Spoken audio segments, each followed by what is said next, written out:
I wasn't gonna do a Christmas video this year, but one of my followers, Mark, sent me a crafty panda video of one of these spiral trees. And I thought, you know, what the hell, why not? So sorry, this video is coming out right before Christmas. It's not gonna really give you time to make one of these for Christmas, my bad. But I thought it'd be fun to do and make a quick video on it. Fairly simple to make, not something I'd wanna replicate, but here you go, enjoy, and all y'all have a Merry Christmas, and I'll see y'all in the new year. I wanted to use up some of my scrap wood out of my hideous scrap pile.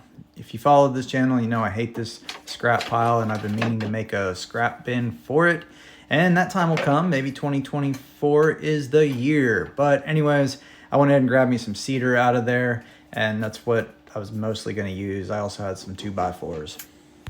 Now these boards were a little rough, so I decided to run them through my planer, not to take much off of them, just to kind of smooth them out so I didn't have to do so much sanding. Then from here, I needed to rip them down. I decided I wanted to go with 1.75 inches wide.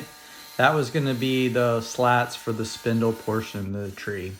I figured that would work with 1/2-inch pipe that I was gonna use. Now for the pattern of the tree, I didn't really know any other way to do this other than I decided to get some of my craft paper, roll it out onto my table, tape it down, and then I was gonna go ahead and lay the pipe on there. And then from there, just kind of figure out what dimensions I wanted. I started with the top. I think I went with like a 6-inch top. And then from there, I just made my lines down. Y'all, I did not check angles or anything like that. I literally did whatever looked good. So on one side of the tree, I drew my angle, and then I used my angle finder or whatever to set that same angle and make it opposite of the tree. So they were both the same. I wanted to prevent waste when cutting my boards. I'm using scrap. I only have so much wood, and I'm trying not to go out and buy wood for this project. What I did is I drew out, like y'all saw, the design of my tree, how big I wanted it, the angles. Then, because I suck at math, y'all, I'm sorry, I took each board of the actual thickness it is, and I drew the placement of each board all the way up on the paper. From there, I counted how many boards I'm gonna need. Now, to prevent that waste, I could cut them all at 20 inches long, and it would cover the whole thing, and I could just cut it off. It's gonna leave a bunch of waste. So what I did is I used this as a map, and every 5 boards, I'm gonna cut 2 inches shorter to give me more wood out of what I have here.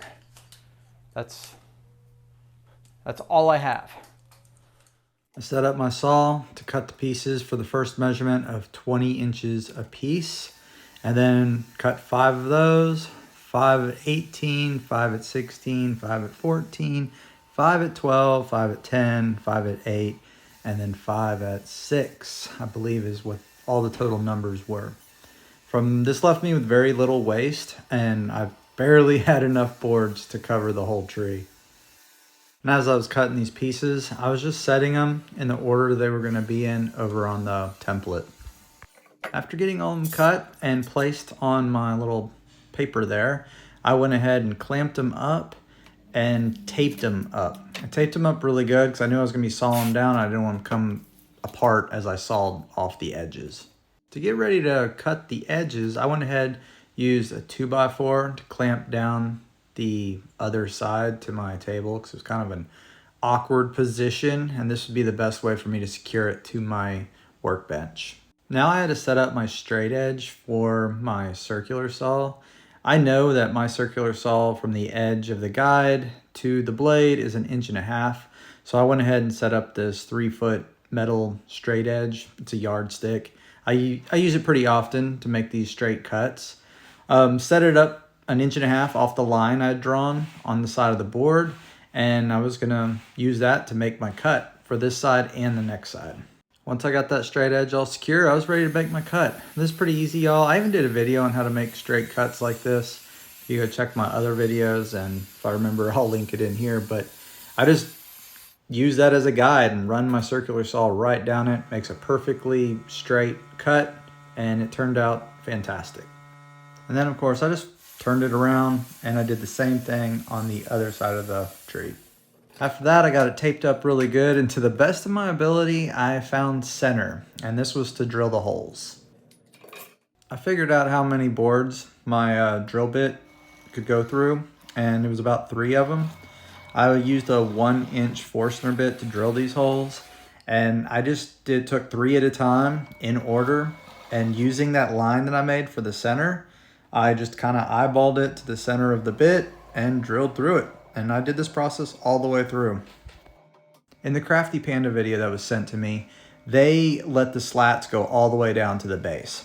I wanted a little gap there so it looked kind of more like a tree, I guess you could say. So what I decided to do is drill a 1/4-inch hole. This would accommodate a bolt and a nut later on, and I could put washers on there and just set all the slats on that to give me that gap. It was starting to actually come together right here. Just a little test fit up, kind of see how it was gonna work. And I was pretty happy with it so far. For the base, I decided to use a 2x4. Cut it in half, and then from there, I was gonna go ahead and make half lap joints. This way I could put it together in kind of like a cross shape. And to make the half lap, I decided just to use my single table saw blade instead of pulling out my dado stack. It was just one joint and I didn't want to change out the blade. So it's a little time consuming this way, but it can be done. I mean, this is how a lot of people have to do it when they don't have access to dado blades.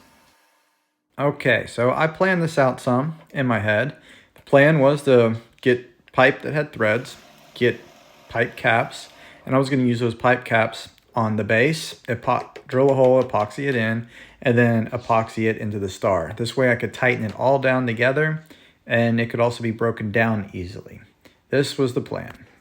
Using some spray adhesive, I glued a star pattern that I printed out on the computer. It's like 4 inches wide, and I placed it onto this piece of scrap walnut that I had from another project.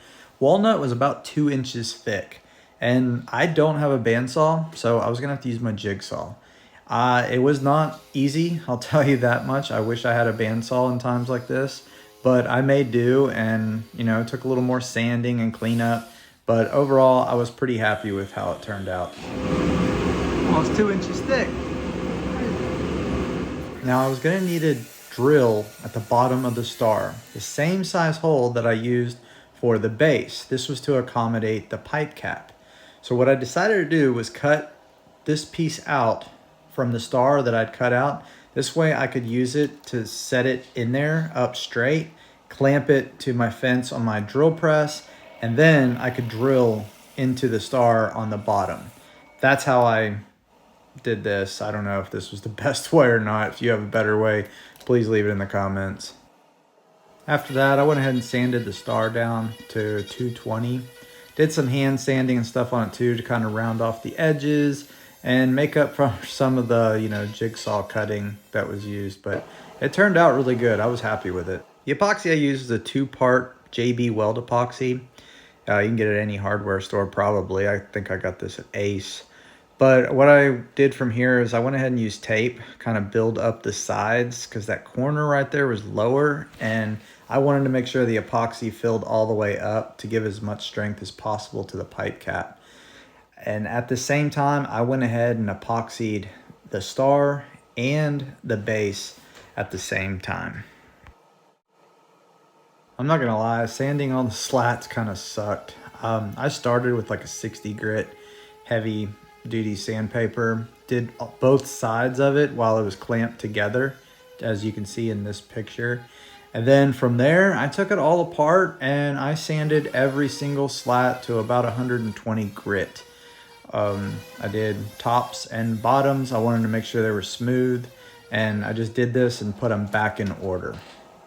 I like to keep these boxes laying around for painting and lacquering. In this case, I decided to put a clear coat of lacquer on all the little slats, tops and bottom. That's what I did here. The next day, I went to the hardware store. I got me some washers and the bolt and nut and decided to put it all together and see how it's going to work out. I still had to sand and lacquer the base, but this was just kind of like the test fit up. From here, I decided it was time to glue up the half lap joint for the tree stand. At first, I wasn't gonna glue it up, but it was still kind of a little more wobbly than I liked. So I went ahead and decided to glue it up. Tree turned out pretty cool. I was happy with it. I ended up giving it away in a little competition on my Facebook page. I do this every now and then, so if you're not already following my Facebook page, I would do so.